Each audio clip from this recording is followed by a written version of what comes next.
Hello everybody, welcome back to my channel. तो आज हम जो स्टार्ट करेंगे वो C3 साइकिल के आगे वाला पार्ट है। ठीक है।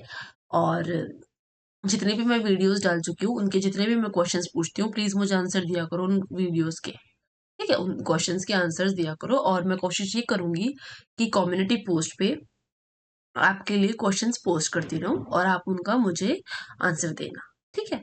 और आगे ऐसे इंगेजिंग वीडियोस के लिए आप मुझे कमेंट सेक्शन में अपना फीडबैक भी दे सकते हैं कि मैम आप ऐसा कर भी सकते हो, ऐसा भी कर सकते हो, ऐसा भी कर सकते हो। तो मैं हमेशा सबका फीडबैक लेके चलती हूँ। और आपने देखा होगा जो भी बच्चा मुझे कमेंट सेक्शन में बोलता है कि मैम मुझे ये चैप्टर पढ़ना है, आप ये चैप्टर पढ़ा दो, ये चैप्टर पढ़ा दो, तो उनके हिसाब से ही मैं पढ़ाती हूँ।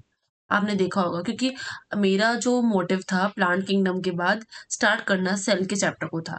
बट बच्चों ने मुझे बोला कि मैम फोटोसिंथेसिस हायर प्लांट पढ़ाना है, तो इसलिए मैंने फोटोसिंथेसिस हायर प्लांट पे स्विच कर दिया।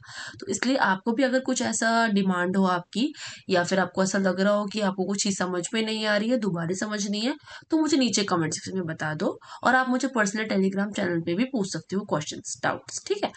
तो मैं हमेशा बोलती हूँ कि जितने भी आप क्वेश्चंस, डाउट जो भी पूछने हैं कभी भी पूछ सकते हो मुझसे आप। ठीक है। और बस ऐसे ही पढ़ते रहो और एंजॉय करते रहो। तो अब हम स्टार्ट करेंगे अपने एक अच्छे से कोट से, है ना, अच्छा सा कोट से। मैं जैसे कि अपनी अभी आने वाली कुछ लेक्चर्स में लाके लेके आती हूँ कि अपने कोट्स पढ़ेंगे, उसके बाद हम आगे स्टार्ट करेंगे। एक मुझे रिफ्रेशमेंट हो जाएगी इससे। तो देखो इसमें क्या था, falling down is not always losing. Falling down, अब आपने देखा होगा यहाँ पे क्या रखा हुआ है, यहाँ पर एक बास्केटबॉल का कोर्ट रखा हुआ है ना, या फिर बोल सकते हैं कि बास्केटबॉल का जो बास्केटबॉल जिसमें खेलते हैं ना, वो रखा हुआ है। ठीक है। तो बास्केटबॉल की बास्केट रखी हुई है बेसिकली। तो इसके अंदर अगर हम बास्केटबॉल डालते हैं तभी तो हम जीत जाते हैं, है ना।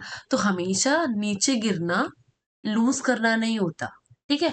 आपको अपने माइंड सेट में ऐसा लाना है कि हमेशा नीचे गिरना लूज करना नहीं होता। क्या पता नीचे गिरने से कभी कभी आप उठ भी जाओ।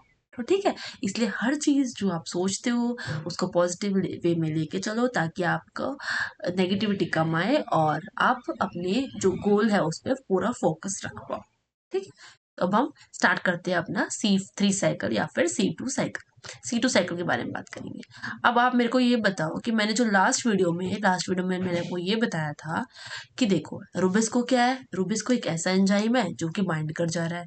रुबिस्को बाइंड कर जा रहा है किससे? CO2 ज्यादा होगा तो इसे बाइंड कर देगा, O2 ज्यादा होगा तो इसे बाइंड कर देगा, है ना। तो मैंने ये बोला कि अगर CO2 ज्यादा होगा, तो मैंने ये बताया था ना उस लास्ट वीडियो में कि अगर O2 ज्यादा होगा तो अगर इससे कंबाइंड कर गया रुबिस्को तो एक बहुत ही वेस्टफुल प्रोसेस होगा। देखो अब मान के चलो C2 साइकिल एक वेस्टफुल साइकिल है, is a wasteful cycle. Photo respiration भी बोलते हैं इसको हम। इसमें O2 ज्यादा था तो इसलिए रुबिस्को ने इसके साथ कंबाइंड कर लिया। अगर रुबिस्को ने इसके साथ कंबाइंड कर लिया तो CO2 कम था।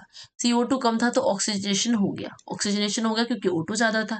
अब अगर रुबिस्को ने कंबाइंड किया, Rubisco combined with O2, oxygenation हुआ, फोटो रेस्पिरेशन हुआ, जो कि एक वेस्टफुल प्रोसेस है, मैंने आपको बताया। तो क्या बना?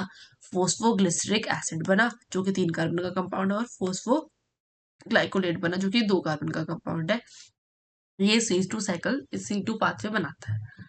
अब इसके अंदर देखो ना ही कोई ATP फॉर्मेशन होता है, ना ही कोई NADPH का फॉर्मेशन होता है, और ना ही कोई CO2 का फॉर्मेशन होता है। ऑब्वियस सी बात है कि ATP क्या होती है, कंज्यूम हो जाती है, और CO2 रिलीज हो जाती है। जो एक्वायर्ड CO2 थी वो रिलीज हो जाती है। तो मतलब कुछ भी फॉर्मेशन नहीं हो रहा है। इसलिए हमने इसको बोला था कि ये वेस्टफुल प्रोसेस है, ये इसलिए होना नहीं चाहिए। ठीक है, हमेशा ये सोचेंगे हम कि CO2 ये होना नहीं चाहिए। अब कभी कभी क्वेश्चन ये भी पूछ लेता है कि जो C2 साइकिल होती है ना, वो कहाँ कहाँ चलती है, कौन कौन से ऑर्गेनेलिज में चलती है। तो आपको कैसे पता होना चाहिए कि CPM में चलती है, CPM में चलती है। ठीक है। तो CPM में मतलब ना मुझे केमिस्ट्री पसंद है, ना फिजिक्स पसंद है, ना मैथ्स पसंद है, क्योंकि मैं क्या हूँ, बायो का स्टूडेंट हूँ। ठीक है। मैं बायो का स्टूडेंट, ना मुझे केमिस्ट्री पसंद है, ना फिजिक्स पसंद है, और ना ही मैथ्स पसंद है। तो CPM, ठीक है, या फिर PCM भी बोल सकते हो। बाकी जो इसका जो सीक्वेंस है ना, तो वो ऐसे ही है, CPM। ठीक है, CPM है। ठीक है। और या फिर कह सकते हैं हम इसको ठीक है, CPM हो जाएगा इसका। अब C3 साइकिल जो थी, C3 साइकिल क्या है, C3 साइकिल प्रोडक्टिविटी, अगर C3 साइकिल चलाऊंगी तो अगर प्रोडक्टिविटी कम होगी तो क्या बन जाएगा, फोटो रेस्पिरेशन बन जाएगा। C4 साइकिल में अगर प्रोडक्टिविटी ज्यादा होगी, मतलब ज्यादा प्रोडक्टिव है C4 साइकिल, तो क्या फोटो रेस्पिरेशन होगा नहीं। ठीक है, अब हम आगे देखेंगे कि C4 साइकिल है वो क्या है बेसिकली। देखो मैंने क्या बताया कि अभी देखो यही चलते रहेगा। अभी मैंने ये बताया था कि जो O2 है ना, अगर O2 ज्यादा है तो फोटोसिंथेसिस रेट कम हो जाएगा। O2 ज्यादा है तो रूबिस्को इसके साथ कंबाइंड हो जाएगा, और आपको पता है जब रूबिस्को कंबाइंड हो जाता है तो क्या बन जाता है, फोटो रेस्पिरेशन हो जाता है। फोटो रेस्पिरेशन होगा तो बेकार प्रोसेस है।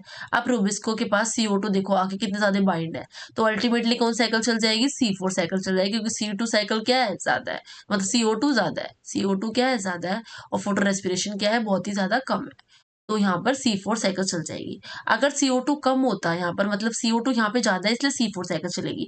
अगर CO2 थोड़ा कंपैरेटिवली कम होता तो कौन साइकिल चलती, C3 साइकिल चल जाती। ठीक है, कभी कभी ये भी पूछ लेता है आपसे कि जो C3 प्लांट्स होते हैं या फिर C3 प्लांट्स होते हैं उनके अंदर कौन कौन सी साइकिल चलती है, तो इसमें कौन चलेगी, C3 साइकिल चलेगी, C2 साइकिल चलेगी।